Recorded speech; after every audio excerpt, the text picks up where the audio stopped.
We reserve a few minutes Sunday morning to suggest news or trends in the world that seem to be predicted by a literal futurist reading of the Bible. We're always careful to use recognized, reliable sources for news.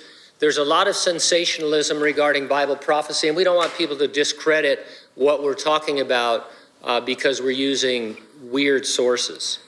We're not saying the things we report are the fulfillment of any prophecy, only that they are things you'd expect from reading the Bible. In the revelation of Jesus Christ, the Apostle John saw that one day the citizens of the world would be identified by, and they would conduct all their business by, something in or on their forehead or hand. That prophecy seemed ridiculous for centuries.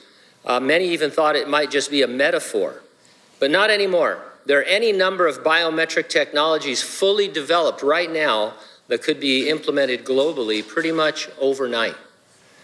What's that, you're asking? How can facial recognition work when we are all wearing masks? Good question.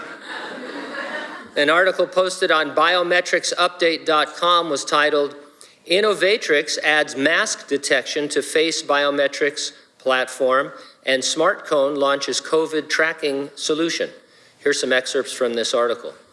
Innovatrix has added a mask detection capability to its biometric facial recognition platform called SmartFace, which also detects if the mask is properly worn, covering the wearer's nose.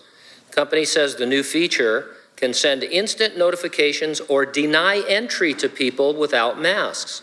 The new SmartFace feature is intended for use at access points for venues, enabling easy enforcement of safety and security measures. What's that, you're asking now? How can I be sure my rideshare driver is wearing a mask? Ride-sharing companies like Uber are all using facial recognition and automatic face mask detection to check their drivers, and they may extend the scans to passengers. An Uber spokesman told the Herald that the company has already built a capability to check riders for masks in places where they are mandatory.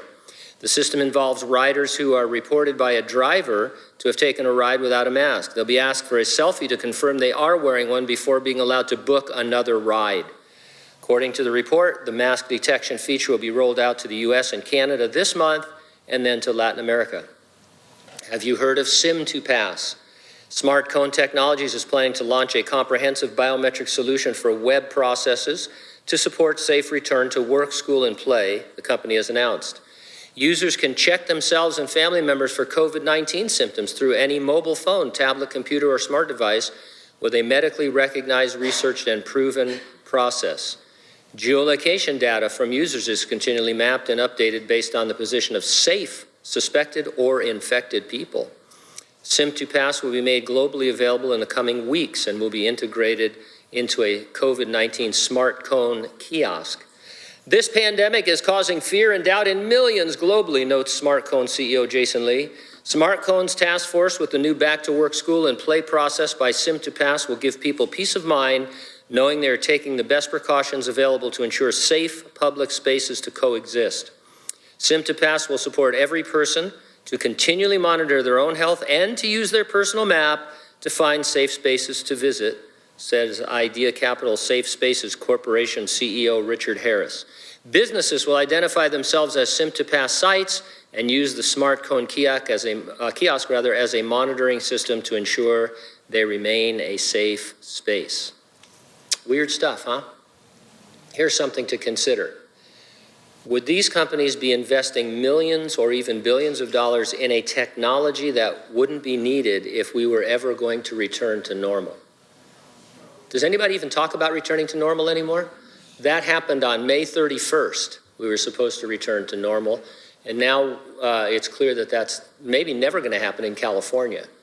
And so these companies, I mean, these are successful companies, are looking at the future and saying, we need to have a way to figure out who's wearing a mask so that we don't let them into buildings.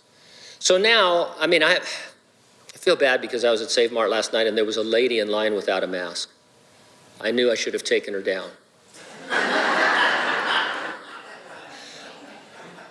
No, I don't really care. By the way, in case you're wondering, I do wear a mask in public just because I don't want to have a confrontation with anybody. But so now they've got some teenage kid that stands at the door and says, "Ma'am, you really need to have a mask." And of course, nobody pays attention to that sometimes.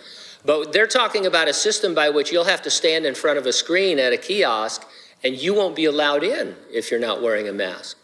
And so this is getting really kind of invasive, if you ask me. COVID-19, not one of the pestilences we read about in the Bible. Those occurred during the Great Tribulation. Its damage is far worse than any pestilence alone, because it's preparing the world for a digital biometric solution to everything.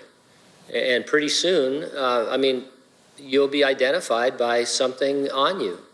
And if they don't want you in, you won't go in. If they don't want you to buy anything, you won't buy anything. And it's starting to sound a lot more like what will happen in the Great Tribulation. Now, we believe in the rapture and resurrection of the church and that it's imminent. That means it could happen at any moment.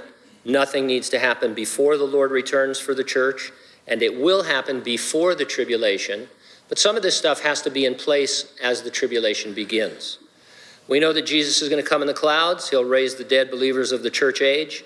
And then we who are alive and remain will be transformed into glorified resurrection bodies, joining him and the other believers in heaven while the earth endures one final 7-year campaign, essentially of evangelism, as God is reaching out. Yes, it's through his wrath, but it's the grace of his wrath seeking to show himself to sinners that they would be saved.